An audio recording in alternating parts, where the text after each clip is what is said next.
Let's do it. Sure. Cool. So happy to have you, Monty, and appreciate you joining to Sales Brew. This is how we call our blog, as we like coffee and sales. And I think the first question that I have for you is, how did you get in RevOps? Interesting question because it was definitely a journey. Uh, I started from regular sales. I've done door knocking when I first started my career. I've done cold calling. Um, then I was fortunate to find a few startups that I could join in the real estate rental industry, short-term rentals, vacation rentals. We had a twist on hospitality. It was a really nice model. We had some small investors. It grew super quick, so I learned a lot there.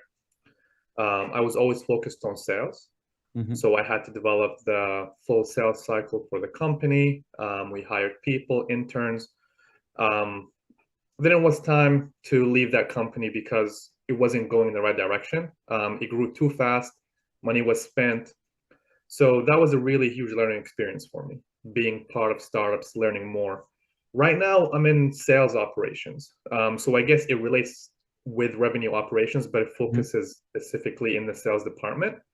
I've done a lot of cross-functional work with marketing too. So I'm Mhm. seeing how they generate leads. They're paying a lot of money, of course, for campaigns, digital campaigns, conferences, and then I have to work on the conversion of those leads, of course. I have to pass it on to the sales team. So it was really fascinating to me, really, to just see the flow of the process. I used to be so client facing. Now I kind of stepped back and I started working with the CRM and seeing things from the back end. And it's been great. I learned so much and I'm happy doing it. Ha like we hear a lot of revenue operations people are coming from sales positions. How important do you think it is to be first client faced and then going backstage? I would say it gives you a clear image of the full process of generating revenue. Because if you're talking revenue operations, that involves marketing and it involves sales, it involves finance as well too, if you're thinking about the larger umbrella of revenue ops. But you need to know the entire sales cycle. How is the client um, receiving the product or the service that you're offering, or even in other companies? How is that interaction between the sales rep and the client? If revenue ops understand that, there would be smoother communication, I would think. More understanding if for whatever reason a certain rep is not hitting quota. All right, sales is actually not that easy. Sales sales is actually very tough. A lot of us know that, and it's the type of role where you have to handle rejection every day. So being on that side, it gives you a really good perspective, so you can work better cross-functionally with all these stakeholders. And I think when you're in sales, your goals are very clear. You have a quota, you need to hit it. It's very measurable. Now you're on the side measuring things, but your goals are less measurable. So maybe you can shed some light on what are your goals as a sales operations manager. Of course.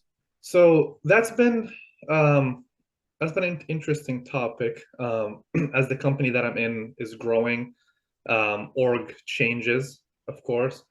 But there were objectives that I had to focus on, and then KPIs obviously have to be structured for the role itself. So the VP of sales or whoever the leader of the org is that I would be reporting to would have expectations that they would communicate. So in my case, it's recurring weekly meetings Mhm. where I have to display to the BDMs, the sales managers, other leadership, like the sales enablement, for example. I own a weekly meeting where I have to display the metrics for the sales team every single week. So that, for example, is something that I'm measured on. If I'm able to deliver these data in time and if the quality is correct, Mhm. and then obviously I have to provide insight. So if I want to be an effective operations manager, sales operations, I need to deliver actionable insights. The fact that I have that background where, hey, Mr. Sales Manager, you have your team, they're missing this piece of conversion from prospecting to demo, for example. What I would recommend is maybe have them shorten the prospect, like the elevator pitch, have it be short, have it be concise, have them close. Don't let them talk on for a long time.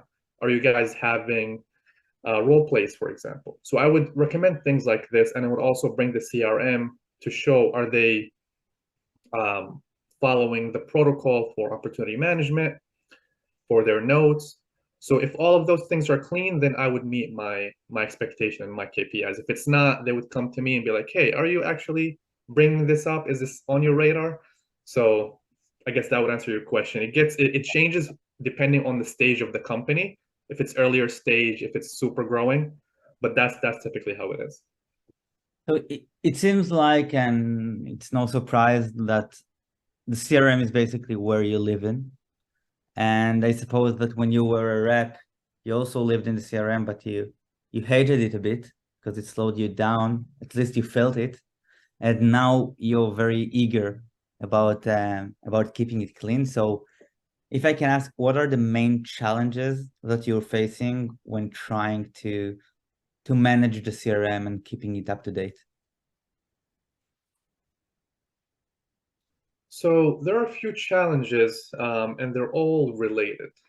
It all comes to the cleanliness of the data and how the reps are utilizing that data. At first, it was a bit difficult to create certain dashboards and reports because the data that we were looking for to display wasn't viewed as necessary initially. That's why it really depends on the stage of where the sales team is, where the company is. I would say there are a lot of unknowns from the reps side. So when your role is completely focused on the CRM, sometimes you have an oversight, or you don't think that the reps that are using it know as much as you think that they know. Mm-hmm. So sometimes you're like, hey, like, how come you guys are encountering this issue? Just do this, for example, and you'll find it. But not everyone knows that. So the enablement piece was an issue that I've personally seen myself. And the reason having them learn it is difficult because the amount of data that we have in the CRM, it's huge. And this adds to the fact that if you have a company that's a two-sided market, for example, if you're working with consumers and directly B2B, and you want to link the both, and if you're using one source of truth, which is your CRM, and that's how you want your company to be, it gets jumbled pretty quickly. So that also creates a mess. When someone comes to you, hey, I'm talking about this account, and they send me a link, and that account doesn't have any data on it, you have to go and look to find the right account. You can be like, oh, this company or this lead actually changed their name or updated it. Someone else did it, but this person doesn't know that yet. So I get dragged into a lot of these things on a day-by-day case. So the CRM admin was bogged down by this a lot before I joined. So then I took a little bit of responsibility there. But I guess that would be some of the challenges that we face with the CRM. And what are your number one tip for sales operations managers to deal with that, to govern data in a good way? Of course, have a clear understanding of what the original source of truth is. So if you're using a database to fill your CRM, if you're using, there's obviously Zoom Info, and there's a lot of companies like that now where you can rely on them to be automatically integrated and connected to update your CRM. Have a clear understanding of that chain. And if marketing is involved, if they're uploading leads, or if something is triggering some lead or account creation, first, you need to have an understanding of all of those pieces. Then, if there is some errors in the data that's coming in, you need to immediately pinpoint where that issue is and go there. Because if you keep cleaning up the CRM, but it's getting fed some bad data, then what's the point? You will keep having issues. Yeah, That's how I would say most that important sounds thing. fair. So basically, you need to orchestrate data sources and decide hierarchy and between different apps and sources, so things won't get messy again. Of course. I understand. Maybe one last question is, I'm sure you guys are tracking sales activities from all kind of things, and how important for you is analyzing sales activities in order to detect different kinds of growth and unlocking full potential of your reps. It's very important. This is actually another main core job of sales operations too. The metrics that we have to display every single week to leadership, it's kind of the end result, but how do you get to that end result? How do you increase or grow the end result? You need to focus on, of course, either the tech stack, what are they using to grow their sales metrics? So some companies, they do regular cold calling from the CRM. Some companies, of course, use a prospecting tool like SalesLoft, Outreach. A lot of these are out there. We would have to, sales operations would have to go in and see first. You have to start in the beginning of the chain. How many activities are they executing every single day? What is calls? What is emails? Does it meet the expectation that they have? Then you have to dive in, see the conversion. Is the conversion meeting it? And of course, if you add, it's I don't really recommend adding many tools on the sales team. Hey, like call intelligence. Hey, prospecting. Hey, this. If you have one tool, it's more than enough. So having a tool that would help them, enable them, execute on activities faster than, I guess, dialing one by one. That's huge. So then as sales operations, I would go in, I would see what the average is, how the conversion is going. From every call, for example, we need to know how many answered. Out of the ones that answered, how many converted to a meeting or demo. Those are very important keys, because once we zoom into one link of that chain, we can start improving. Hey, they have very close, high closed one ratio.